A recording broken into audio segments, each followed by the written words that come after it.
Shalom Aleichem. Berjumpa lagi dengan saya pada perenungan hari ini tanggal 27 September 2024. Kembali saudara, jangan lupa di pagi yang cerah ini kita mengucap syukur di dalam doa kepada Tuhan Allah kita yang selalu memberkati kita. Dan juga jangan lupa berilah senyuman dan sapaan kepada sesama kita. Kita awali perenungan pagi hari ini dengan tanda kemenangan kita. Dalam nama Bapa dan Putra dan Roh Kudus. Amin. Siapakah Yesus menurut kita?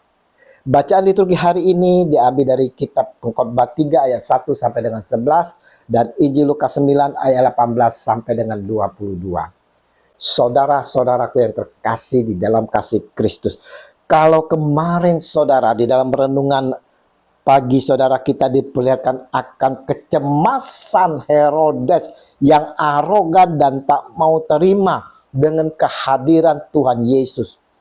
Dirinya merasa Yesus adalah pengusik kekuasaannya. Dia merasa Yesus mau merebut kekuasaannya. Apakah kita saudara saat ini merasakan diri kita juga seperti Herodes? Merasa kehadiran Tuhan Yesus sebagai pengusik akan kesenangan-kesenangan kita.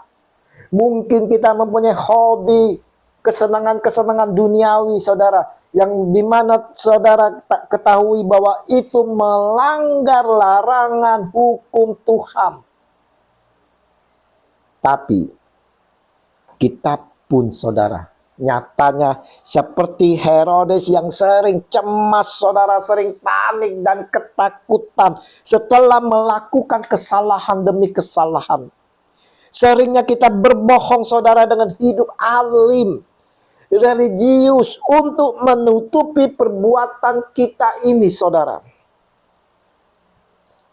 Pertanyaannya saudara, kenapa kita cemas?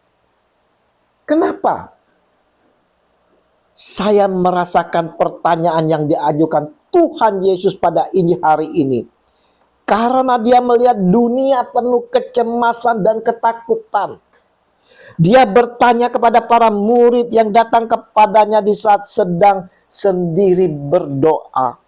Tanyanya. Kata orang banyak, siapakah aku ini? Dan jawab mereka, Yohanes Pembaptis. Ada juga yang mengatakan Elia. Ada pula yang mengatakan bahwa seorang dari nabi-nabi dahulu telah bangkit. Lukas 9 ayat 18 dan 19.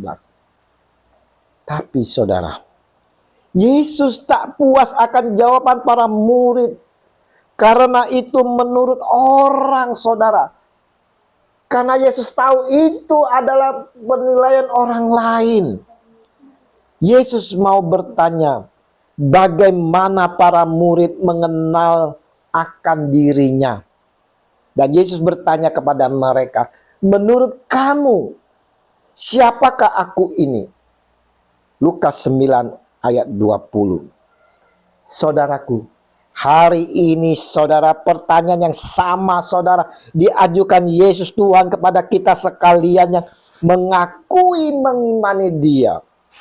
Menurut kamu Sutrisno, menurut kamu Tony, siapakah aku ini? Mungkin kita akan menjawab seperti kebanyakan orang. Dia adalah nabi, dia adalah Tuhan, dia adalah penyembuh dan lain sebagainya. Kita mengenal akan dia seturut orang lain. Kita tak mengenal dia secara mendalam. Kalau kita mengenal secara mendalam, saudaraku yang terkasih, secara pribadi, pastilah kita tak akan mengalami kecemasan, ketakutan lagi di dalam kehidupan ini. Petrus yang adalah murid yang paling ceplas-ceplos, dan dia pula lah saudara yang menyangkal Yesus sampai 3 kali dan akhirnya bertobat. Dia berseru, Mesias dari Allah. Lukas 9 ayat 20. Begitu lantangnya Petrus menjawab, Mesias dari Allah. Ketika Petrus menjawab pertanyaan Yesus, menurutmu siapakah aku ini? Dan engkau adalah Mesias dari Allah. Itu merupakan pernyataan yang kuat bahwa Yesus adalah Mesias yang telah lama dinantikan, yang akan bertindak bagi Allah dan mendatangkan keselamatan yang telah lama dijanjikan kepada Israel, saudara.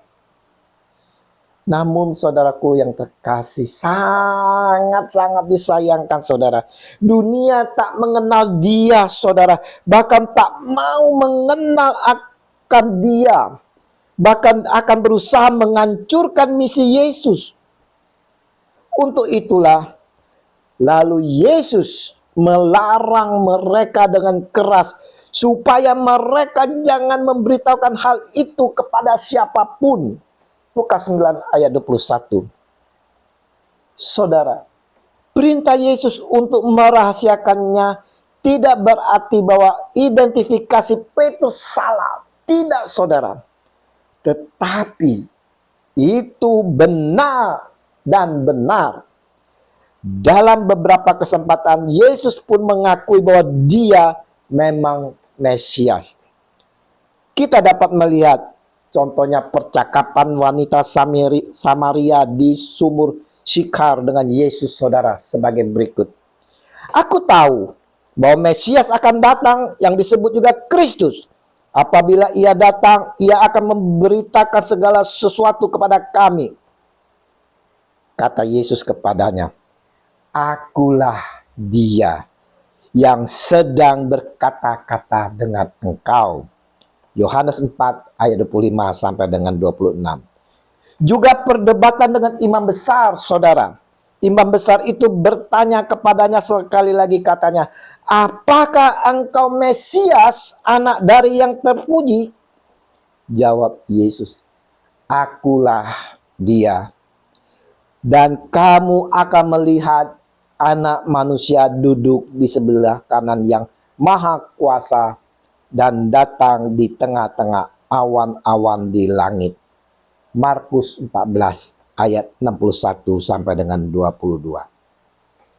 Saudaraku yang terkasih di dalam kasih Kristus, meskipun Yesus dengan jelas mengakui bahwa ia adalah Mesias, saudara, ia ingin merahasiakannya untuk saat ini, saudara. Jika ia datang secara terbuka dan mengaku sebagai Mesias, saudara, ia akan segera menarik pengikut dengan tujuan politik dan revolusioner, dan pelayanannya akan berakhir dengan penjara dan kematian. Untuk melanjutkan pelayanan yang telah ditetapkan baginya oleh Bapa di surga, Yesus malah menyebut dirinya sebagai anak manusia yang lebih ambigu. Apa menurut kita secara pribadi saat ini, saudara? Siapa Yesus itu? Sebagai renungan kita, saudara, hari ini, saudara, kita perlu merefleksi diri kita. Siapakah Yesus itu di dalam kehidupanku? Setiap dari kita pasti berbeda-beda pendapatnya, saudara.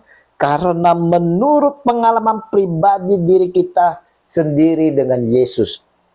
Saya pribadi, saudara, mengenal Yesus itu sebagai sosok pribadi penuh kasih, penuh pengampunan, penyembuh.